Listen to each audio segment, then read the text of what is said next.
This is Aussie Mac Zone. We'll cover everything Apple, including Macs, iPhones, iPads, and more. All this from an Aussie perspective. Sit back, relax, insert yourself into the zone. The Aussie Mac Zone.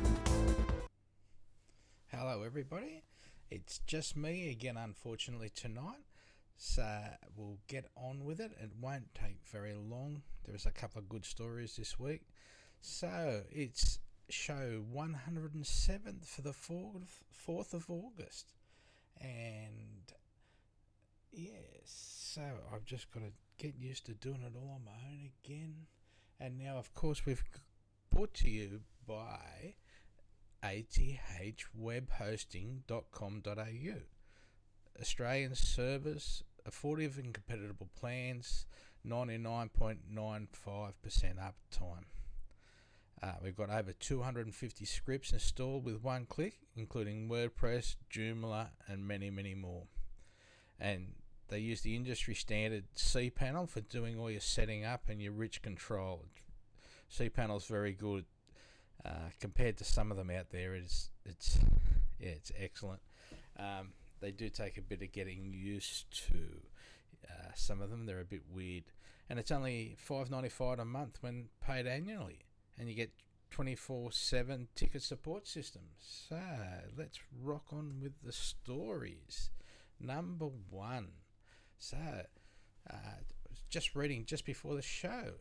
There's a new attack infects Macs in seconds, even without the internet.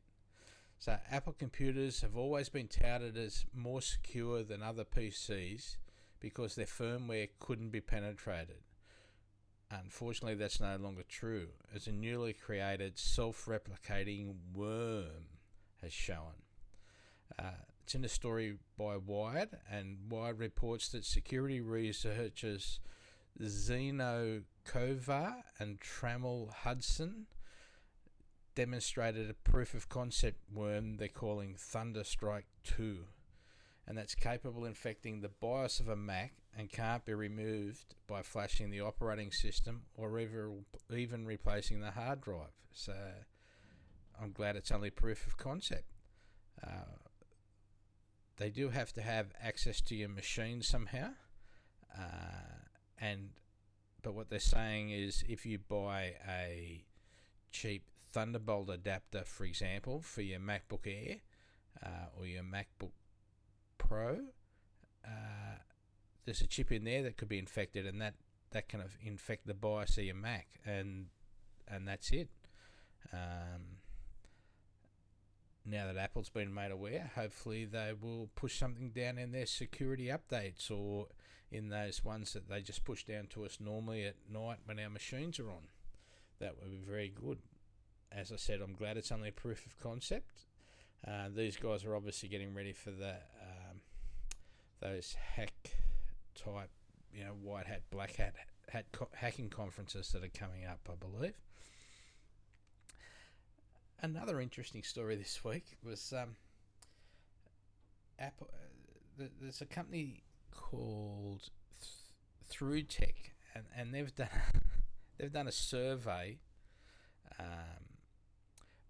of their customers or consumers, and 48% were aware of Internet of Things devices on the market, and are said to be familiar with Apple's devices in the category, while just 22% know Samsung's, 15% know Amazon, and 13% know Google's.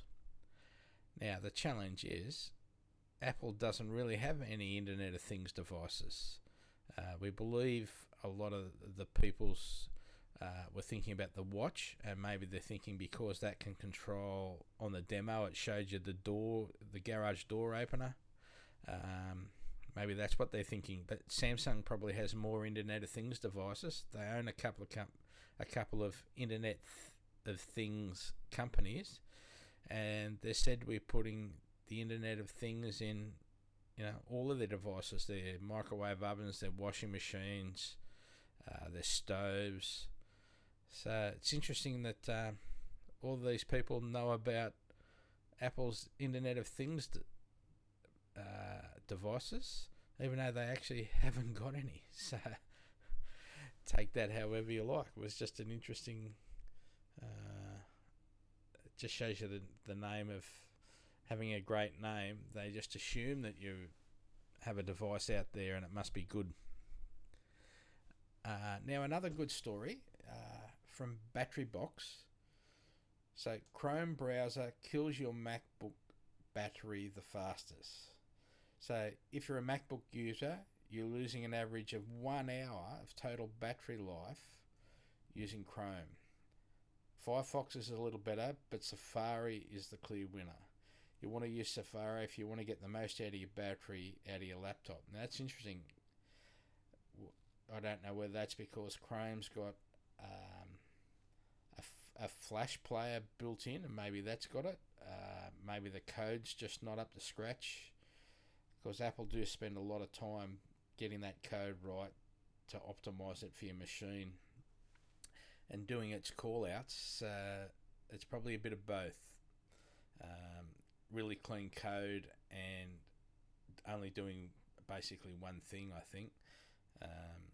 But yeah, an hour out of if your machine's rated at 6 hours, that means you're going to get 5 hours out of using Chrome. That's a big difference. That's you're paying a lot of money for that hour, so I'd be using it. So as I suggest, personally, I use Safari as much as possible. But if I do get a site that says you need Flash to play this, or if I'm trying to have two browsers open at the same time as opposed to two tabs, because I can be looking at different information, that's the other time that I open Chrome. The only time I use Firefox is for our tollway system in Sydney, so I can pay them. I can't use Chrome or Safari on that. I'd have to use Firefox. And another thing the other day, just while it's in my brain, I was talking to the Opal Card people, and they suggest I was having a couple of issues. It would let me into a certain point and then wouldn't let me do the rest. They said if you could use Chrome, it would be better, because Safari, they're aware of some issues with Safari. So anyone that's using the Opal Card and they're going in to modify their account, etc., just be aware of that. If you're having some troubles, just try Chrome. I just want to remind you that there's another fantastic podcast in our group of podcasts called Aussie Tech Heads, and that's on Thursday night. The boys get together, have a few drinks, and just have a chat about all our Aussie tech stuff. So yeah, it's worth a listen, and worth a listen on the Aussie Tech Heads radio. So if you go to Aussie Tech Heads and just find our radio, it's playing there 24 hours. It's updated weekly, and it's a good way of catching up on all your data. So our next story. Apple's said to be mulling its own virtual network service for the US and Europe. And it's said to be already in talks to make it happen. They want to become the mobile virtual network operator, the MVNO as they're called. And that means they're just buying bandwidth off different carriers. Google has just started doing that, so they're actually using T-Mobile and take a guess, say T-Mobile and Verizon. So you can just walk along the street and whoever's giving you the best signal, including Wi-Fi networks on one of their phones, you can do that. So it's interesting. Maybe this is the way to go to beat the carrier problems that we've all appear to be known and have. As long as they keep it up, and will they come to Australia? Be interesting to find out what happens next, won't it? And my next story is so Mac apps that we've used or tried. So we do a bit around here with iMovie 10. The latest version's a bit of a fiddle to get used to, and what I mean is that when you need to create an event, there's no menu command that you see. You have to control click on your project, whereas it used to be up there, create a project, create a movie, create an event. So that threw me for a while, I tell you. But we use it to make videos of still photos. So we put 5 minutes worth of still photos together, put some music in the background, make a video of that, and then you can also use it for sharing. So you get that video you've made, and you can turn it into different quality videos, for example.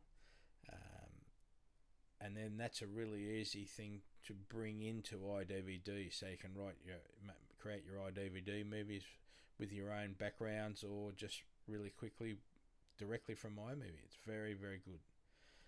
I maybe started using it in the workflow for getting these Aussie Mac Zone video podcasts. So after the recording, I can go in and do some editing, and also get the quality that Glenn wants at the right, like 720p.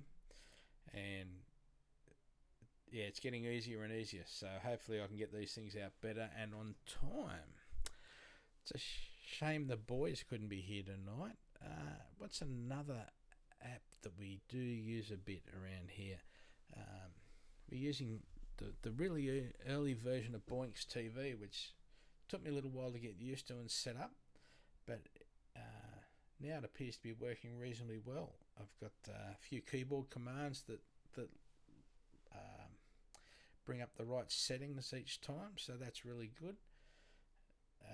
It's just a matter of me getting my brain around trying to do two things at once. Not a big multitasker, me. I just that's one of my downfalls. I'm not a multitasker. I'm waiting for the Apple. There's more rumors about Apple's next Apple TV. I'm waiting for that to come out. I'm holding off buying ones because I want to have a third display where I don't have HDMI out of a computer that I've got. So I want to put one screen on a TV. With the Apple TV, you can do that because you can use it as a display from your Mac, as you're aware, and just do that air sharing. Very much looking forward to doing that. A reminder that you can do screenshots, just so people remember. Command Shift 3 will let you take a screenshot of your whole computer screen, or Command Shift 4, that will give you just some crosshairs that you can just drag across, or say you're drawing a box over a certain part of the screen, and that's all it takes a picture of. And also, if you hold down the power button, hold down the home button, click the power button on your phone, you'll also notice that it flashes the screen white for a sec, and then that's how you take your screenshot using your phone. And I take an incredible number of photos on my phone. I do work for insurance companies, so all the I take photos of all the paperwork, then just send that off in one, the covering letter, and here's all the documentation. So easy. You don't have to photocopy or scan like we used to. Just take a photo and away you go. So again, nice, short and sweet. That's all I've got this week, unfortunately. It's very hard to expand on the stories when you're on your own, but we'll look forward to all coming back. I think we should, all three of us, back together next week. So I hope that's all, and away we go.